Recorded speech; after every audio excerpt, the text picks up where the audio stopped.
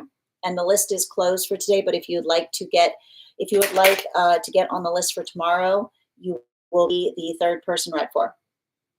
I got you, Chris. I got you, Rebecca. Can you let me know if we're doing a general or if you have a specific question? All right. Okay, just waiting for the question to come through. Nikki FML. You just, well, you just got the dragon. And congratulations to our winners. And we will do that again when we get to 150K. Guys, we're at 110K. It's entirely possible that we get to 100K. All right. Well, all right, I've got you, Rebecca. I launched a project last week that was a huge pivot. What do I need to pay attention to? Let me pin you up here. All right. Can I get 4 cards, please, on the pivot? Yep. Thank you.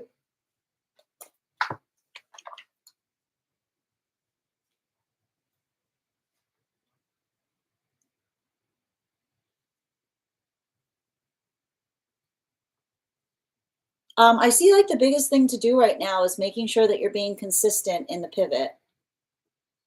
You know, like I see the fact that something that you're doing right now feels a little bit like it's in left field.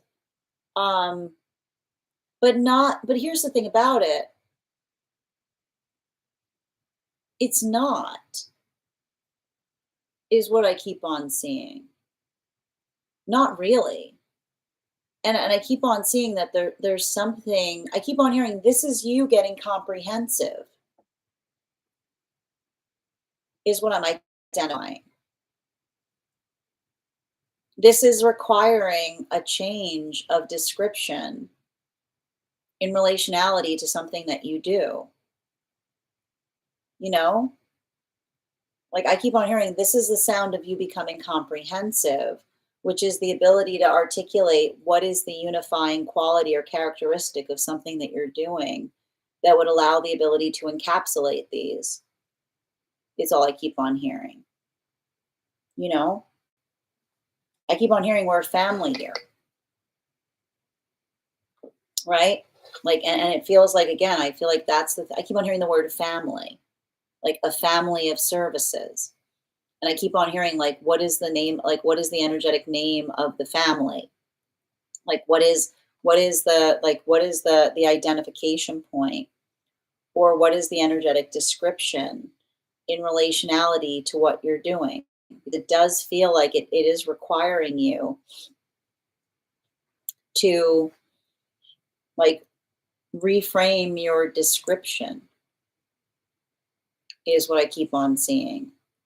And allowing, I keep on seeing it's like showing others that there's more. It's like actually you stepping out of a niche, is what I keep on seeing. This is you stepping out of a niche by becoming more energetically comprehensive. So I keep on seeing like, think about how you reimagine yourself right now.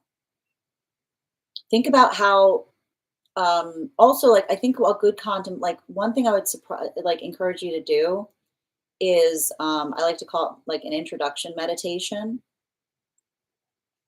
which is like I want you to kind of go into a meditative state and imagine that you're walking into a room where no one has ever met you before, and there is someone with you who knows you very, very closely.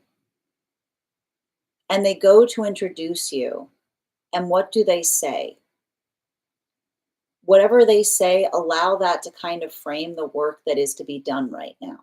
Because I keep on seeing something about that, like that adjustment point is going to help shape and define like what it is that you're planning to do, especially in relationality to like where you're focusing your energy. Like I keep on seeing over the span of the next 9 months, because that's what I keep on seeing. Like the difference between a one-off and like being comprehensive is something that you do frequently or something that you start doing more consistently. Bottom of the deck on this reading. Yeah, especially with the four of cups. It's not an anomaly. If there's something that energetically unifies the work is what I keep on seeing. So that's what I meant in relationality to like thinking about how something is connected to another thing is what I keep on seeing. Like I feel like this is you becoming more energetically comprehensive in relationality to helping another person understand that there are more things that you can do beyond the thing that you're good at. So just I feel like I see you either trying to decide right now, like, do I separate these entirely? You know what I mean? Like I see you being like, do I keep these in different buckets or do I unify them? This might also actually be a good opportunity to talk to others that are in similar situations to see how they navigate the same hurdle is what I keep on seeing. Because I don't see that it's necessarily a solvable problem. It entirely depends on what it is that you aspire and desire to do going forward. So just think about that too. You know, like there's I keep on seeing like there's a couple different directions you can go, but the concept I keep on hearing, don't think about the present, think about the future, think about where you want to be in 4 years. Let that help you make that determination or that decision. Thank you so much for having that reading with me, Rebecca. And if this message connected to you as well, it's very common for those who need these messages to be here to experience them. We are doing personal readings right now. The list is closed for today, but if you'd like to get on the list for tomorrow, you'll be the third person read for. I'm going to take a moment to read over some of the comments that came through as it was reading. Also, friends, we are at 114K likes. When I get to 150K, we will be gifting a reading back to the collective. So make sure you're tapping that screen. We'll get to 150K in no time. Sal, I like that, Nikki, you started just giving animals, but we didn't do the animal spirit card. Denise, thank you for helping me reach my crown goal. Dragon Crane Sal, you guys, I launched a project. Yep, and thank you as well. Pivot, that makes a lot of sense. I'm an independent author, and the Pivot is helping other authors publish. Thank you. Nice, very cool. My sister's writing a book, and that would be totally helpful for people like her. Absolutely, tap to claim. Thank you for help for those roses, Christina. That's the goal. Publishing is so complex and it can be overwhelming. Beautifully stated. You're so welcome, dear. I hope that helps. Thank you for having that reading with me and sending you so much support on that journey. All right, we are going to continue right now. The next person on the list for today is Nikki. Nikki, if you're here, can you respond in all caps? Let me know if you'd like a general reading or if you have a specific question you'd like me to answer. All right. And while we wait for Nikki's question, we are going to do another intuition check.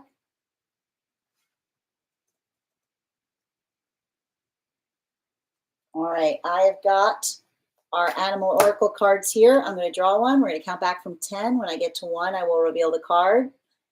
1 animal, please. 10, 9, 8, 7, 6, 5, 4, 3, 2, 1. Julia, amazing job. It was the bee. Thank you guys so much. We'll do that after the next reading. All right.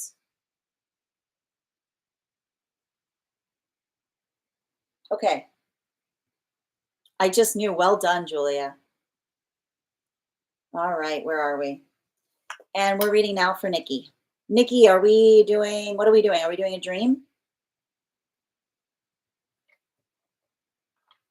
What do you mean you didn't see? You don't. What do you mean? Oh, did Nikki step away?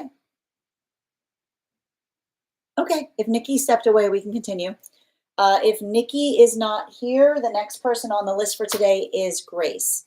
Grace, if you're here, can you respond in all caps? Let me know if you'd like a general reading or if you have a specific question you'd like me to answer. Thank you for those gifts, Little Hawk, as well. Hope you're having a beautiful day. Friends, we're at 117 likes. When we get up to 150K, I will be gifting a reading back to the collective. So make sure you're tapping that screen and we'll get to 150K in no time. Second call right now for Nikki or Grace. Second call right now for Nikki or Grace. If Nikki, oh, got you. Short-term life path. I got you, dear. Oh, she's here. Okay. And I'm going to pin up Grace here. Guys, make sure to give Grace a follow. We want to support each other across the platforms. All right. Whoop. 4 cards, please.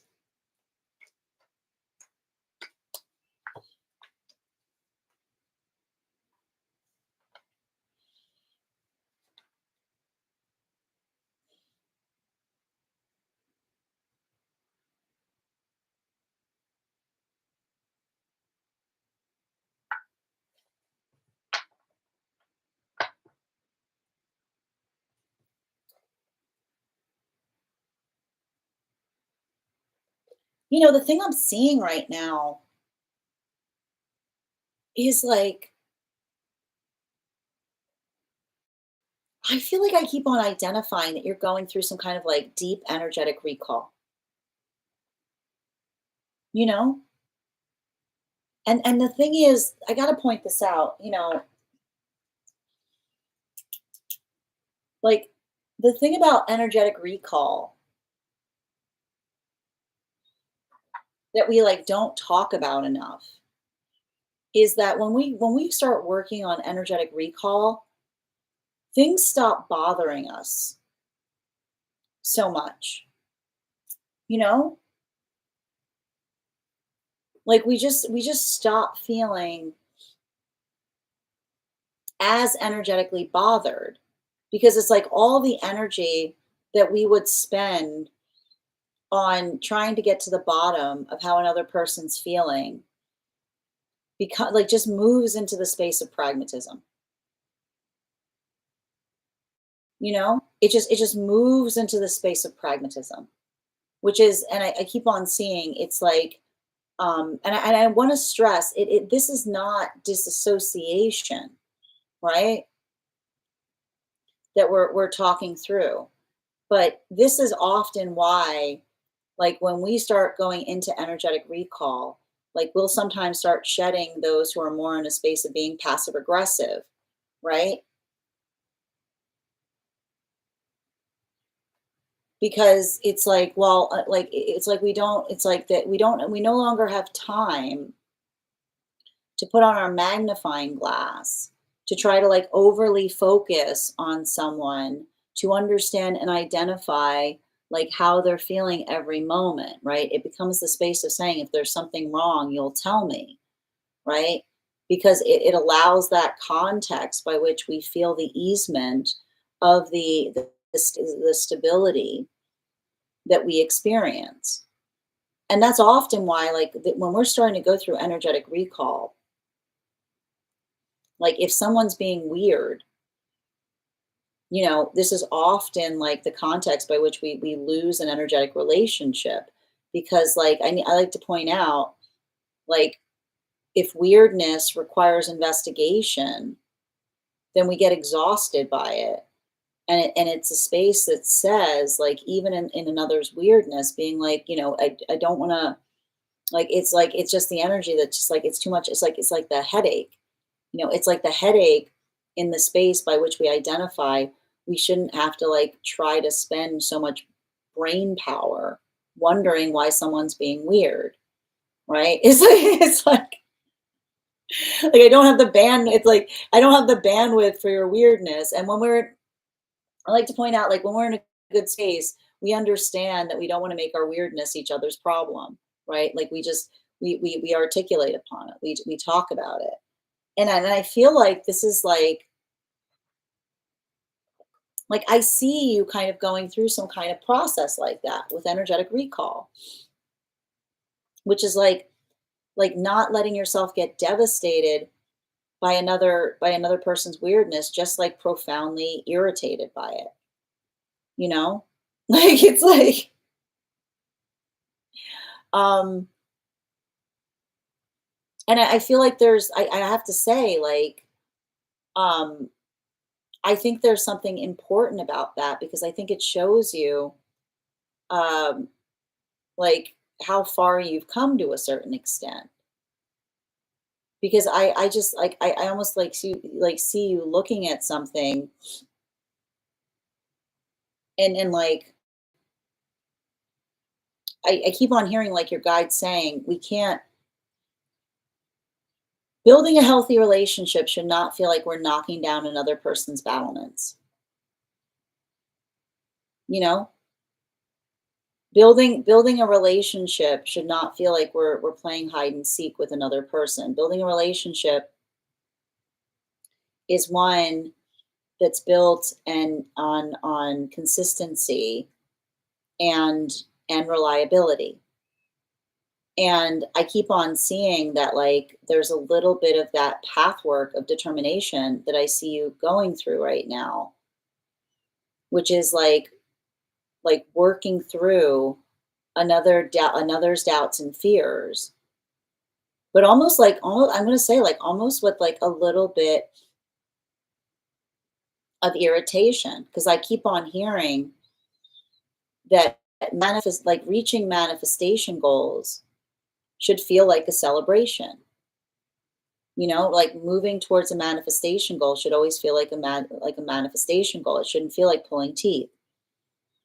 It shouldn't feel like the like I keep on hearing when a good thing's happening, a good thing's happening.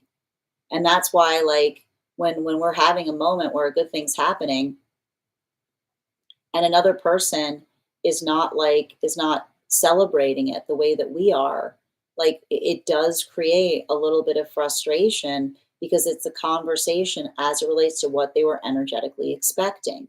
And so that's what I keep on seeing. I see you like getting a lot of clarity on some relationships around you right now for these exact reasons. That's why I keep on hearing it's a very bittersweet time.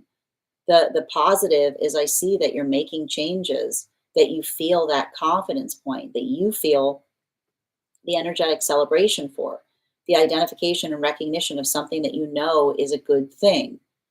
But the observation when we're doing something that we know is a good thing for us and others like and like some energy is like, you know, celebrating and others are ruminating. Well, I keep on seeing like you can't I keep on hearing it's hard to unsee another person's rumination at a moment that should be the amplification of celebration. So I feel like there's something about that that um, I keep on seeing maybe fortifying, but also maybe confirming is what I keep on seeing. I want to give you like some bottom of the deck energy, something to keep in mind going forward. Let's talk about shared reality. You know, alignment is shared reality. And so I feel like there's a little bit of this energy here in relationality to working through, like, I see you moving in alignment with those that are in shared reality with you, which is the observation of identifying and recognizing something that you're doing that I keep on seeing. Like, I see, like, the unquestioned ability of feeling like one is in a better state, right? You know, I see, like, I almost feel like you've been making what would be identified as a lot of positive changes. And I keep on hearing it can be very riveting. It can be very interesting when we're doing something that we know is resulting us in us being in a better space, but others don't seem to be experiencing with the same level or degree of positivity or elation. So I keep on seeing like don't don't get frustrated, get observant is what I keep on seeing, right? Like because I keep on hearing if it's something that if you're following your bliss right now, if you're doing something that feels like it feels good and it is good, if you know that it's energetically best for you and you know that it's like it's in alignment to you, then the observation, don't let another person's like amplification of making you question yourself, make you doubt it.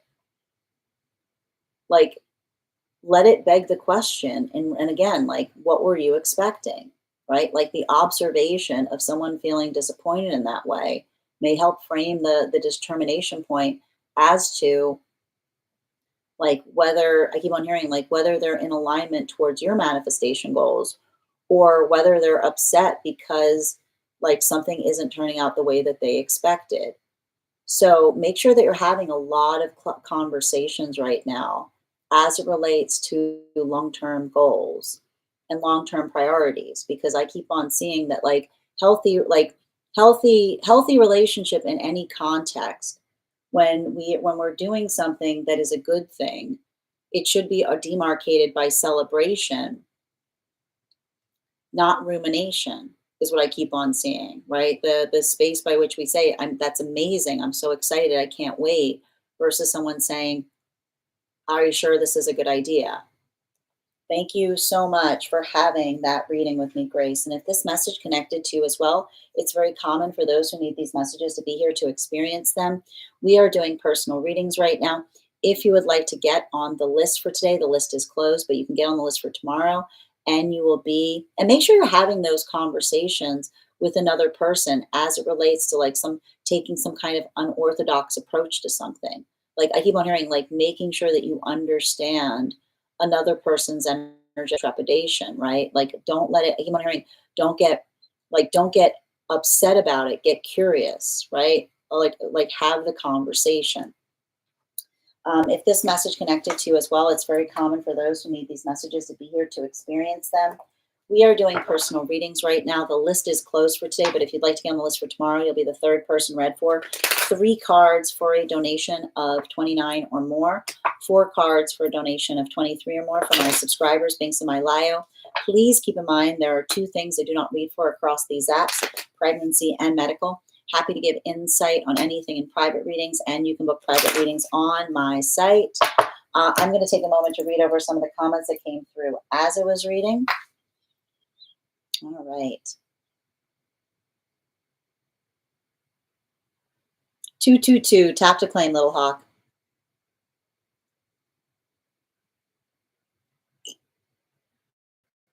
And clarity on past emotions, thank you.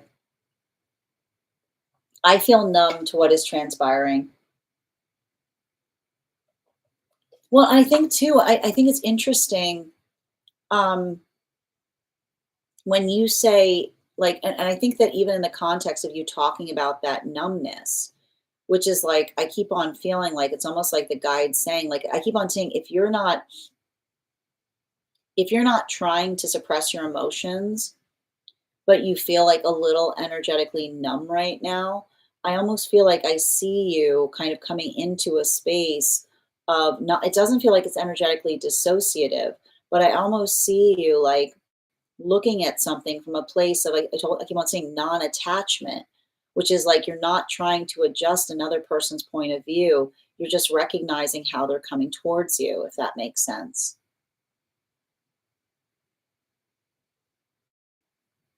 Bridget, who are you talking about? Oh, Bridget, you're talking about Nikki doesn't exist on this timeline. She has special powers, and it's funny you said that she wanted to have a reading on what power she has, and now you guys are talking about an invisibility cloak. Yeah, exactly, Minnie. I the same exact thing. Jules, thank you for sharing the live. I'm ambivalent to everything right now, but that's what I mean. It's not like I need to point this out. Ambivalence is not disassociation because ambivalence is not trying to impact the change of it. It's the observation of what another's bringing towards it, right? It's I feel like I see you moving away from that, like how can I convince you energy to just being like, okay, you know, this is resonating. Thank you, Ava. The move, not excited. Response to others about my life, not bothered. Yep. You said it a while back. I like to move forward. There's a lot. I see you bringing a lot of pragmatism to something. Others are excited, and I feel the opposite. I think that someone else thinks I should be grateful because of money, but that's not my motivation. Right. But that's what I need to point out. Like, there's something I need to point out too. You have to understand that excitement is often the feeling of like the alarm bell within us. So I feel like, in a way, what you're going through right now is gravitas, right? If you're not feeling the excitement, but you're also feeling fortified about the direction, I feel like that's a lot of you like understanding and recognizing like what you know is for you, right? Like that's what I mean. Like you understand, like you're feeling like that you're understanding like the intention of what is for you because you're not feeling that like I keep on hearing like that alarm bell of excitement. Like that is the feeling of you moving with intention in the direction you know is for you. Yeah, it's necessary. Yes. Maybe it'll be better than you can imagine. Well, I no, I think that this is, and again, you can let me know if you're feeling like this, Grace, because I don't. I think what you're saying not excited, but I don't think you're saying not excited like you're resigned to it. I feel like you're I know what you mean. Like you're feeling that like you're like this is what it like it's just the understanding of the path work. That's the tough part. Yep, I won't make more, but everything will be more expensive. Yeah, but I keep on hearing but yet it's complicated. No, I understand the complication entirely. Yep. I feel resigned like well again, and I think that the thing that you should introspect upon is the space or the state by which you're feeling like is the resignation one that you articulate and identify that you know that that is what's best, or do you feel like you're going against yourself in the process? Because I keep on seeing like this is the thing that I was seeing in the reading, which is the identification point. Like we've talked about the fact that you're getting better at like tuning into the frequency of how you feel about things, like the ability to understand what feels like the right direction. Is that, yeah, if you're feeling like, and again, if you feel like you're going to get traumatized moving somewhere, then that's something that you have to do that inner work and understanding like why you're doing so in the first place, right? So I keep on seeing that like your ability of like I feel like now is a time like I want you writing down what the ideal manifestation goal is. No, no, I understand. I'm glad that you're belaboring it because I'm seeing it in the reading. Like I want you to I want you to separate yourself from what is happening. And I want you to write down what the ideal best case scenario is to recognize if it feels like it's energetic alignment to you as it relates to the choices that you're making at this time. I hope that helps. Thank you so much, Grace, for having this reading with me. And again, sending you support on this journey. All right, we're going to continue right now. The next person that I am reading for right now is Ava. Ava, if you're here, can you let me know in all caps? Let me know if you'd like a general or if you have a specific question you'd like me to answer. Also, Bridget, I would like to ask if it would be possible for us to move your reading to tomorrow, the 50K giveaway. Is Nikki back?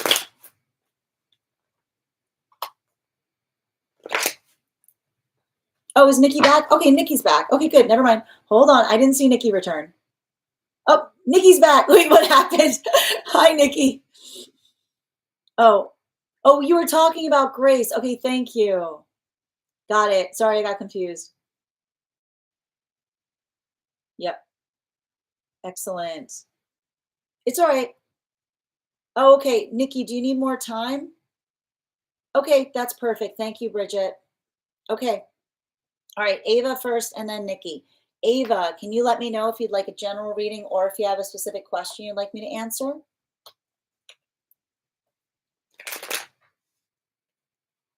It's all, thank you for letting me know, dear. All right.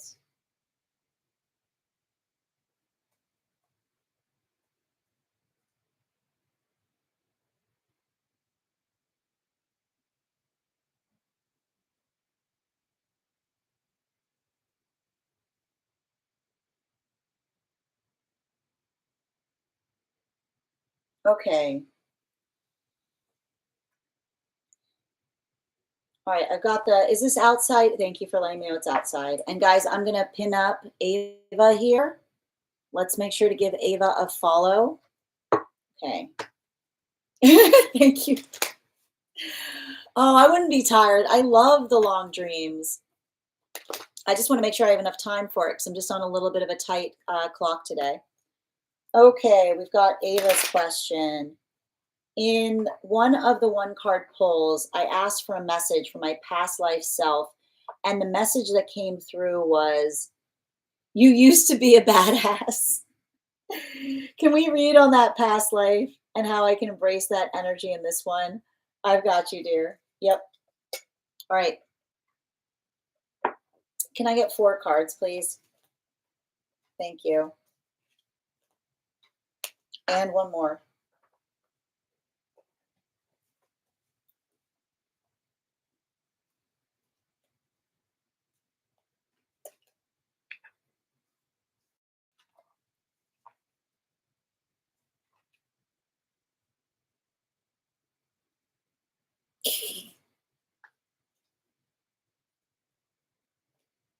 As soon as I started reading into this, I started hearing that that super spy, like that super spy meme song. Do you know which one I'm talking about?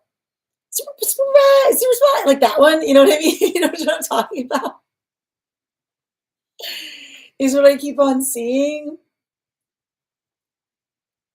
because I keep on hearing like you'd never know it.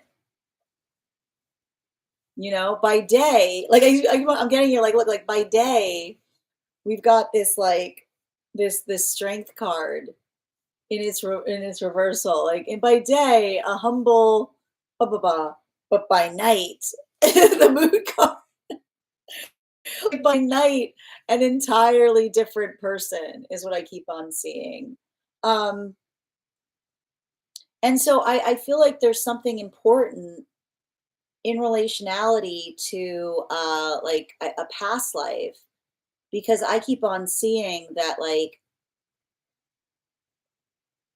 you were very I keep on hearing you were very Piscean. You were very much embracing the Piscean age because I feel like the Piscean age has said you don't push back against the system. You just do whatever it takes to get there, is what I keep on hearing. You don't push back against the system. You just do what must be done. Is what I keep on hearing. Like, why exert all that effort when you could just do it anyway, is what I keep on hearing.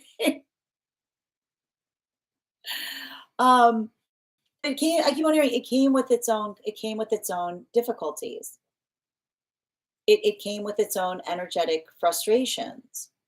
It's not ide- and here's the thing, this is what I keep on seeing. There's a little bit of a conflict space between like the past life and this one because I keep on hearing like the problem, like the energetic problem that we often experience with Piscean age lessons is the space by which when you don't like when you just do it anyway, it often feels like you're living a double life, right? It's like the lack of satisfaction in like the impossibility of a world like that's why we that I need to point out the phrase you can't have your cake and eat it too is literally a Piscean age statement. There will be times when that will no longer make sense because now you've noticed that there are others that hear that phrase and go, what are you talking about? That doesn't make any sense. Who would say that? Because it's the context by which you say that in a space where you want something, but you're not willing to change the world by which to allow it to be possible, you can't have your cake and eat it too, which means you either work to make the cake or you work to eat the cake, but you never have the time to enjoy the luxury of having the cake and eating the cake. So I feel like that's what I'm seeing in relationality to some kind of path work that I see that you are doing something in a big way, but you are never getting a lick of credit for it. You are never getting a single a bit of credit for something that you are doing. And in that way, it was very self-sacrificing. But also I'm getting the sense that the past life said it also sucked because you much rather would have preferred a world that you could have done something, you could have had some kind of major accomplishment and also been celebrated for it. And that's what brings us to the next card, which is again, yeah, the Sun card in its reversal, which is to say that there's something that you're doing in this life that feels a little counter to the way that you did one in the last life, because they're saying that that context by which moving away from something and saying, and I feel like the arrival point in something about how you left that last life was the observation of saying, was I doing the right thing? Because I almost feel like you left that experience having seen something worsened because you didn't. I keep on hearing, like, when we do something under the cover of night, we don't stand up for anything, right? It's the observation of the fact that when we move through the Piscean age lessons and we just say, oh, well, we'll just do it this way, right? We don't work to fix things, we just work around things. And so I feel like this is a lot of the work that I see that's happening right now in your path is working through it's actually saying to me, you're working through the consequence of the past life in the space that you arrive into a context where it's like you understand that we don't move away from things, we just have to energetically face them. Because I keep on hearing, like, the context by which we understand, there's no context by which things are not faced, is the space by which we identify and we try to energetically integrate, right? The integrated lesson is not one about putting something off and saying that we'll deal with it later. It's a space that says we deal with it now so that others don't have to navigate the consequences of things that we weren't willing to face at the time that we were experiencing them.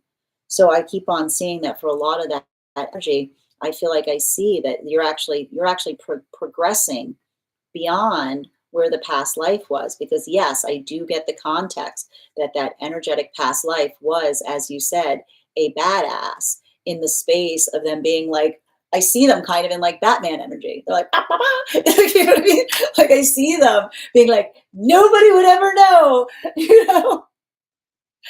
But you're also seeing, why shouldn't they know? Like, right? Then when someone goes, nobody would ever know, being like, you're the response going, why shouldn't they know? Why shouldn't it all just be out in the open? Like, let's not create the space where we feel proud of ourselves for doing something and not being able to take energetic credit for it. Let's create a world that we're energetically proud of. Bottom of the deck, right? Yeah, the two of wands. I would not be surprised if you go through a lot of those experiences with situations or circumstances where someone, like, gets mad at you for saying the soft part loud, right? Oh, we don't talk. Why don't we talk about it? Why don't we talk about it? Right? Because, like, I keep on hearing, like, the moment where everyone's like, we don't talk about it. Be like, do you notice that nobody talks about it? Right? The context by which we understand that we have the hard conversation. We don't avoid it. Right? The energy that says you should, like, the energy goes, oh no, being like, oh yes, like, there's nothing to be energetically embarrassed about. Because I almost feel like that is you kind of healing the space of the past self that felt like they were like, I've got a secret. Like, be like, it's better than having a secret, not needing a secret, is what I keep on hearing. It's better than not having a secret than having a secret, not needing to have one. Thank you so much for having that reading with me, Ava. And if this message connected to you as well, it's very common for those who need these messages to be here to experience them. We are doing personal readings right now. The list is closed for today, but if you'd like to get on for tomorrow, you'll be the third person read for. 3 cards for a donation of 29 or more. 4 cards for a donation of 23 or more for my subscribers, being semi-lio. Please keep in mind there are 2 things that you don't read for across these apps: pregnancy and medical. Happy to give insight on anything in private readings, and you can book private readings on my site. I'm going to take a moment to read over some of the comments that came through as I was reading, and the next person is Nikki. All right. You're so welcome, Grace. And again, sending you so much support on this journey, on that journey.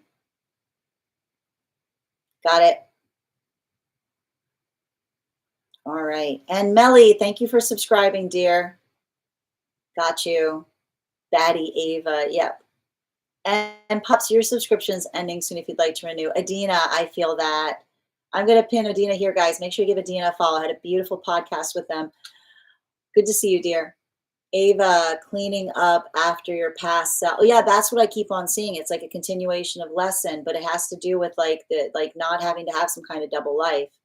Yeah, I don't like the feeling of giving up. Well, yeah, that's something that carried out both. Like, the past life didn't either, right? But it's like it's a conversation between you and the past life as to what it like what does it mean to give up, if that makes sense. You're so welcome, Ava. Hi there, Nikki.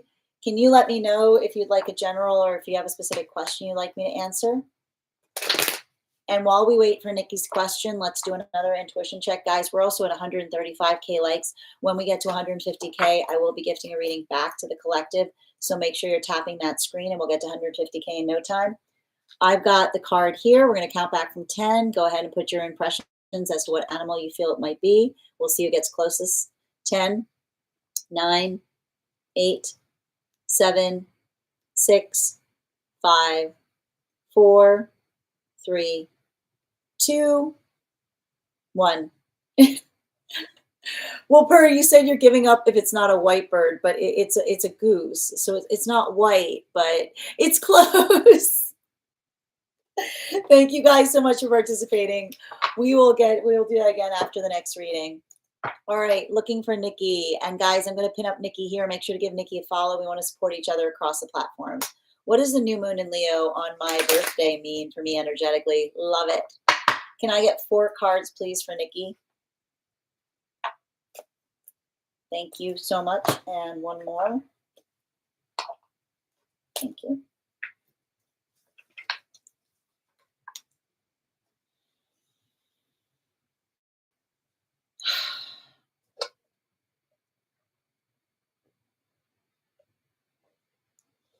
I feel like there's something I'm identifying here in relationality to like working through a lot of feelings.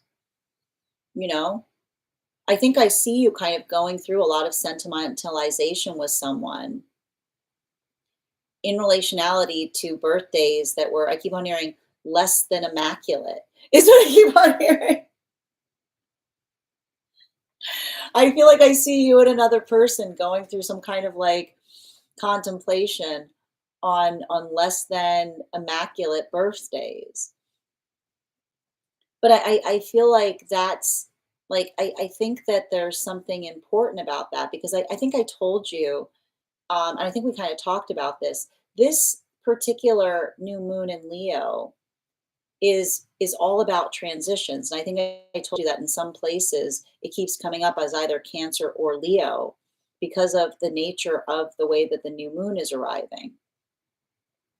And I feel like, you know, the thing about this new moon is it talks about the growth that fortifies us, but we wish we didn't have had to go through, you know? Like it talks a lot about the honor it is to kind of have to go through something and to have nothing to show for it, but a lot of experience and wisdom. But that is often I keep on seeing like it's it's beautiful and profound, but there's something about it that like feels like there's that weight of gravitas because I almost see you kind of like um not sentimentalizing the past but honoring it because it's the understanding that the past brings us to the present. And I keep on seeing that there's something about the space of the birthday itself that um you know it feels incredibly, I feel like I see like a space of like, you know, it feels like it's very emotional, but it feels like emotional in the best way possible because it's the emotion. I keep on hearing like the allowing the ability to feel emotions and be supported for having them, um, instead of being dismissed as being over emotional or being silly, is what I keep on seeing, you know? And I think there's some context there that, like, you know, it's almost like I almost hear you apologizing for being emotional, and another person being like, "What do you apologize for? It's my favorite part about you," is what I keep on seeing. You know, like the conscientious point in being able to like talk about something and like and feeling kind of fortified in being like your authentic self, but almost I keep on hearing mourning the places, spaces, and parts of the past where it felt like you couldn't be. Um, the one thing I like about this is especially like with the three of coins. It's funny too with this three of coins energy, which is it talks a lot about the pathwork of learning that we reach when we find our joy, right? Because I keep on hearing, and I feel like this is where like a lot of your healing is coming in. When we are happy, right? When we found our happiness, it feels like it is the happiness that we want to share with others, right? It should, I keep on hearing it's like the ode to joy, if you will, where others feel the energetic delight and bliss in terms of seeing us in a space where we are feeling energetically restorative and comfortable and celebrating in our happiness. But that's what I keep on seeing about the fact that it feels like it's very bittersweet, because I see on one hand, I see you like feeling a lot of that happiness, but at the same time observing, like it's very hard when we're feeling very energetically happy to observe those who don't seem like they're sharing it with us. So I feel like there's that space where I see you kind of like working in the context of honoring yourself and not letting another person, I keep on hearing, not letting another person's unhappiness affect yours, which is not, I keep on hearing, it doesn't mean that you're not empathetic, but I keep on hearing our joy does not come at the cost of another's, right? Like our joy does not create the space where another person should be energetically unhappy. But that's often what sometimes it feels like when we're going through different difficult path work, where we say to another person, like, what can I do to alleviate this? And like someone's like, stop being happy. Like what? Like what? Like what? Like that is not something that is within us to be able to change, right? So I keep on seeing that like that is the work that you're like, I see you kind of looking at something and saying, I wish I could change something, but there it seems like the only thing healthy, like healthy relationship should never come at the cost of our joy. So I feel like it's almost like you kind of having to work through something in a way that like you have a lot of feelings coming up around situations that make you feel like that. And I keep on hearing it's honoring the space by which you feel it, but also like trying to work through like holding empathy for another while also maintaining one's own energetic boundaries is what I keep on seeing. Bottom of the deck on this reading, yeah, especially with like the four of swords, like there, I keep on seeing, I think like the important thing about this is um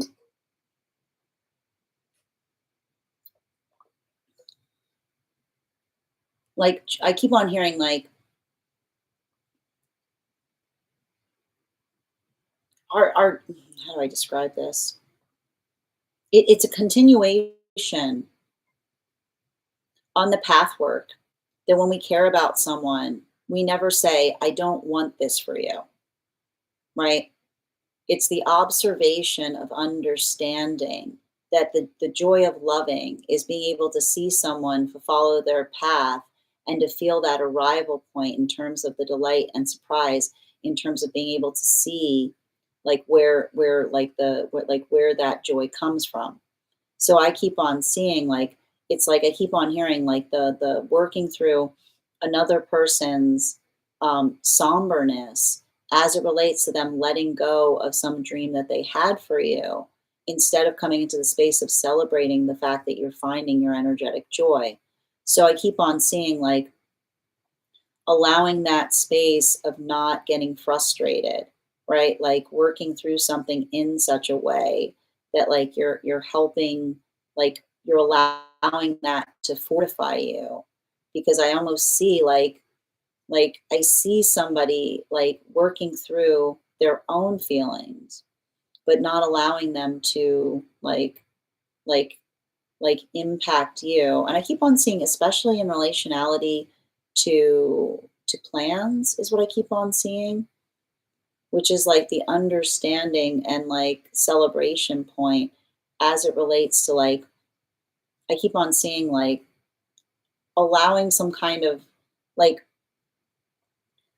allowing some kind of context where we don't assume plans, but we just articulate on them is what I keep on seeing. Like I keep on hearing healthy energy doesn't wait for the last minute. They let someone know ahead of time is what I keep on seeing.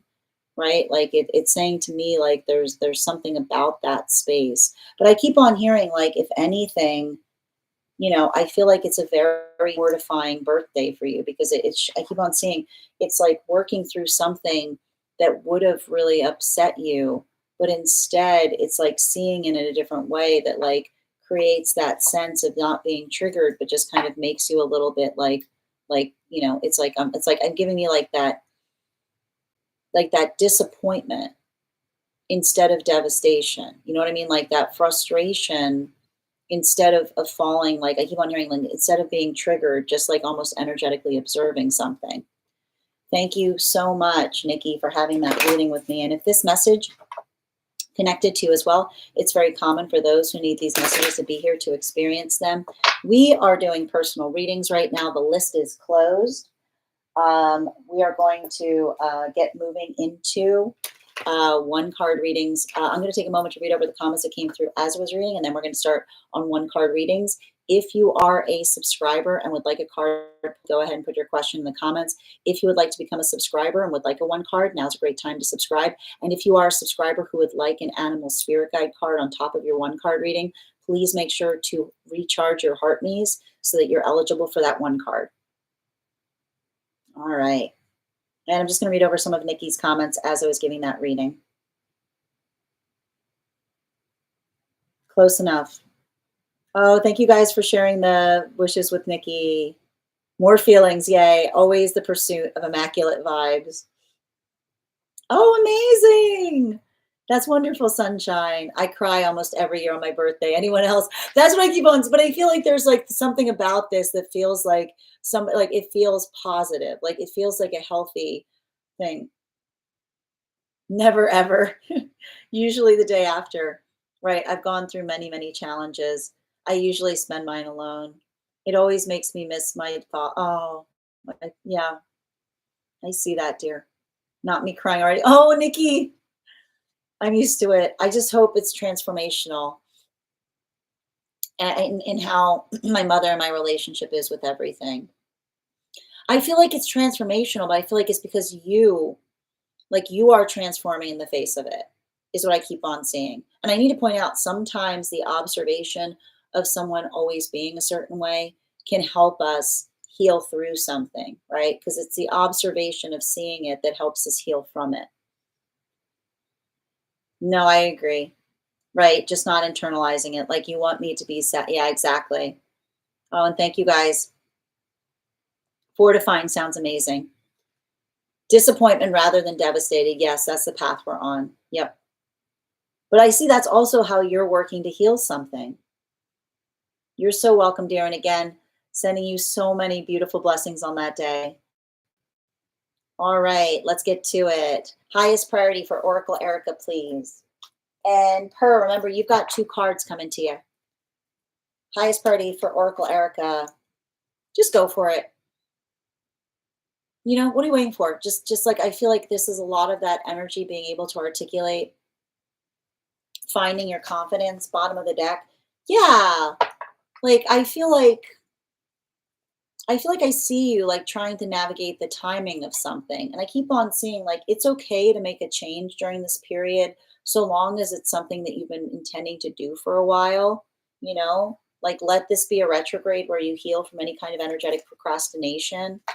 Animal spirit guide, yeah, cow, right? Don't get upset about something you could have been doing better in the past. Just let the present resolve that feeling.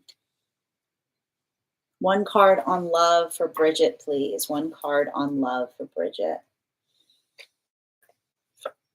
I've got the Page of Wands and it's upright. And so this is saying to me, like I told you, I think I told you, I feel like I see some kind of counterpart going through a real breakthrough. They're seeing what they need to stop doing. Again, healthy manifestation is first the articulation of what we want and then the observation of what we have to do to get there. And I see someone that's like seeing what they need to change within themselves to move with greater alignment to it, especially with that Knight of Swords, right? I feel like they're catching themselves about to do something. I keep on hearing like almost someone trying to pick up the phone and being like, I could, and being like, I can't.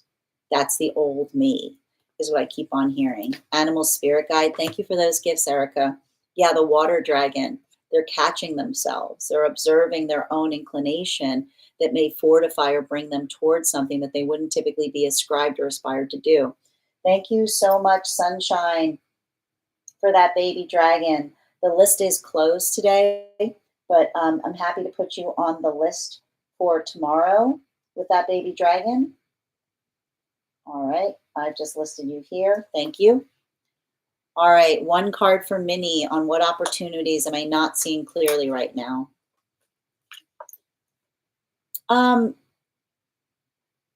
This is like pushing the envelope on some stuff right now, checking back up on things that you've given up on. Bottom of the deck, it's giving a little bit of knock twice energy, right? Like remembering that some people just get into a state of overwhelm and they just need like a reminder. It's not that they're ignoring you. Yeah, it's not that they're ignoring you. It's just that life sometimes gets ahead of us, is what I see, giving someone the benefit of the doubt. Message from Ava, from Divine Counterpart, please. They're resting. They've never been the restive type. I feel like they're starting to learn how to rest. They're being a little bit gentler on themselves. I keep on hearing like, I don't know, I keep on getting some kind of feeling of convalescing. You know, I keep on seeing it feels like a wake-up call. It's a reminder that they need to start being easier on themselves. Animal spirit guide card. Yeah, especially with the raven. You know, I feel like someone is understanding and recognizing that they're getting older and they need to change some things, is what I see. You know, like there's a lot of wisdom that I see that's coming towards someone right now. Chrissy, one card regarding connection, please.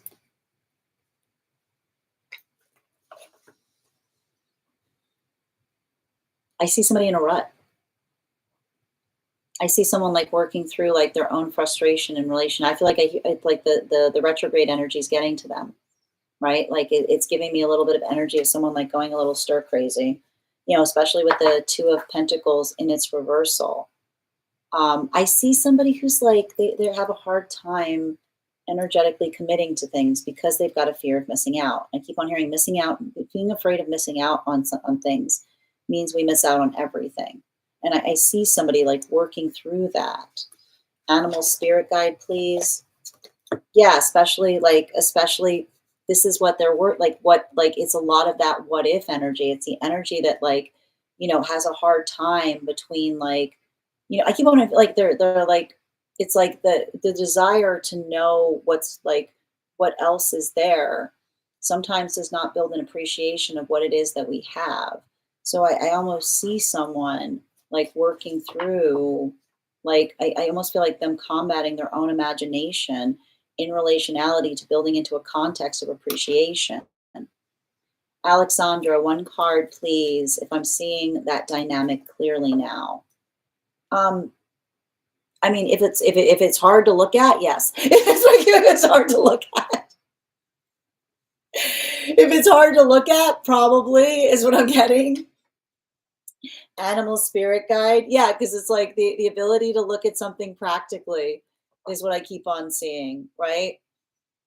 Like letting the observation of the tangible like not interrupt like what you're seeing like spiritually, you know? Like I feel like it's a little bit of that connect the dots energy. Animal spirit guide. Yeah, especially with the wolf.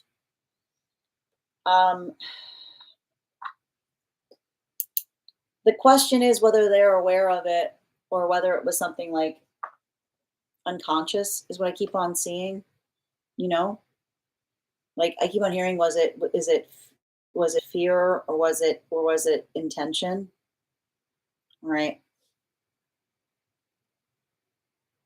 You're welcome, Nikki. My new superpower is allowing things to roll by and maintain my joy. Well, you know, here's the thing about it, actually, Nikki. It's funny when you left because we got insight on that. You know, like I see the space that like you help another person understand, like we can talk about it. Like I got insight on what your superpower is, which is the observation of like honoring your journey and such that like I feel like it's like those modalities of others who like, I keep on hearing we say what we mean what we say, we don't say things to get our way. I feel like there's a lot of energy that you've departed from their life and you were like the best thing that ever happened to them, because I keep on seeing like you like they might not recognize it until after you're gone, because it's the observation of understanding and valuing like what you like the force that you bring into another person's life is what I keep on seeing. Per 2 cards on on that individual. I'd like to know. Yep, I got you, Per.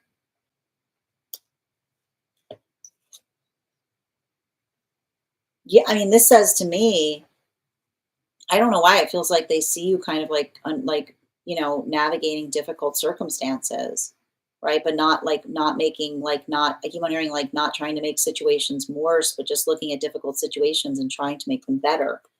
Bottom of the deck. I feel like there's uncertainty in the direction of things that are going right now, but I don't feel like that's necessarily like I feel like they're worried. I feel like they're worried you're gonna go. Is what I feel like. It's like what are you doing here? Why? Like I feel like they're worried that you're like too qualified for something. Is what I'm getting. Animal spirit guy, yeah, like animal spirit guy with the cat, which is to say like their worry is more like you're gonna get tired of something and go. You're welcome, Erica. Thank you for those gifts, dear. Nice. I hope they stay strong during this retrograde. Thank you, Sunshine. I hope you're having a beautiful day as well, Erica. One card for Melly on that connection, please. Was somebody like trying to punish you by not communicating? This never makes sense to me. Bottom of the deck, yeah, like the Empress energy. Like the thing is, you can't, you can't punish an Empress with silence. You punish an Empress with silence. I've never understood it. You can't, I'll show them. Like it's like if it's an Empress, you really won't. Like when you like this is the thing. Like when you're like, oh, one card, animal spirit guide. Yeah, like that's the thing. Like you can't you can't don't play games with an Empress, because an Empress will be like, what are you doing? Like, okay. I know we got to 150K. You're welcome, dear. All right, guys. I got you, Grace. One card. Thoughts on purpose for Grace, please. Write down the manifestation goal. Clear the mind. Write down the manifestation goal. Let that fortify your choices right now. Yeah, you know what is for you, right? It's in here. It's not out here. Go inwards to see more clearly outwards. Animal spirit guide. Yeah, right. Don't look around. Look within. All right. We're going to do the 150K giveaway. Oh, Ruby, good to see you. One moment. Yep. You're so welcome, Per. One card. Got it. On that energy. I mean, it says to me that there's something happening around this in the summer with the sun card. Yeah, there's some kind of like, it feels like, make sure they have the right address. I keep on seeing, like, double check. Thank you, dear. And Theo, one card if approaching. Whoop, hold on. For romance, hold on. One card on them for romance would be an alignment. I keep on seeing never hurts to ask. Like this is kind of like go for it energy. Yeah, death. It will change things, but I keep on seeing it's kind of like a Band-Aid rip moment. Like I keep on seeing like a we be good together kind of energy. A healthy relationship can handle a hard conversation. One card on purpose for Sunshine. Thank you for that gift, Sunshine. Helping others through their emotions. Helping others understand how to better communicate their emotions is what I'm seeing. Yeah, but I feel like that's you having to have gone through like helping others with the path work that you yourself had to go through to get somewhere, you know? It's like giving back to the unhealed inner child in the process. Animal spirit guide hind. Yeah, I wish I becoming the force that could have protected you from something in the past.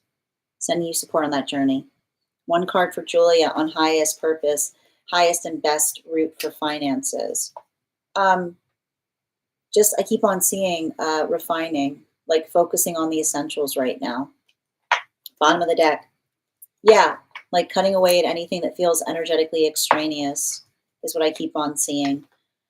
I keep on seeing like just be patient and look for, I keep on hearing looking for like the best, like doing something. I keep on hearing like something about integrating in terms of doing something, like blending something, you know. One card on relationship at this time for Lisa. The past is a library, not an armory, right? We don't go back to it for weapons. We go back to it for insight, and not holding on to it too tightly, not holding things out. Clear that throat chakra. Make sure you're communicating upon anxieties. Yeah, the salmon, right? Let the new rules fortify you in terms of doing something differently. You're welcome, dear. You're welcome, and Theo. Got you. One card for Nikki on rekindling that relationship. I mean, there's something about being able to identify that you and another have changed a lot over time. Bottom of the deck. You know, I keep on seeing like putting those feelers out as it relates to making sure to let go of the past that may have created that frustration, you know, maybe having to have a hard conversation with someone. Yeah, the dog energy, right? Like, you know, being like, you know, I want to talk about it before we get over it kind of thing, you know? Oh, Ruby, I'm sorry. I didn't see the animal spirit guide, the heart me. You got the salmon, right? The perseverance is going to pay off. Just continue. I keep on hearing, keep on checking, but in a positive way, right? I keep on hearing, be very like, be very consistent in your persistence. All right, friends, we're going to give away the 150K giveaway, and whoever gets it will be on the list for tomorrow. Thank you guys for helping me reach that milestone. I'm thinking of a number right now between 1 and 42. First person I see that posts a number will get that reading. First person I see, not the first person that posts it. Sometimes I see things in a different order. Whoop, we got it already. Per, you got it. Congratulations, dear. All right, amazing.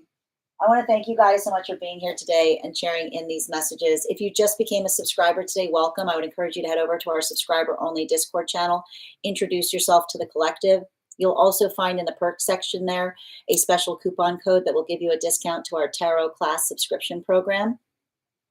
We will be back on tomorrow at 8 a.m. I'm sorry, Igian. These are subscriber-only readings. You have to be a subscriber in order to have a card. I'll be back on tomorrow at 8 a.m. PST, 11 a.m. Eastern. If you'd like to be notified as to when I've gone live, go ahead over to my profile, activate the bell there. I'll turn on notifications. Sometimes the app doesn't push out when I'm live, so make sure you register also directly for the event tomorrow. I want to thank you guys so much for being here today and sharing in these messages. Huge thank you to my followers, old and new. Thank you for being here and receiving these messages. Huge thank you to my subscribers. Your ongoing support means the world to me. And the biggest thank you to my mods. I hope you guys have an absolutely beautiful day. Please take care of yourselves. Please take care of one another. And we'll do this again tomorrow. Have a great day, everyone.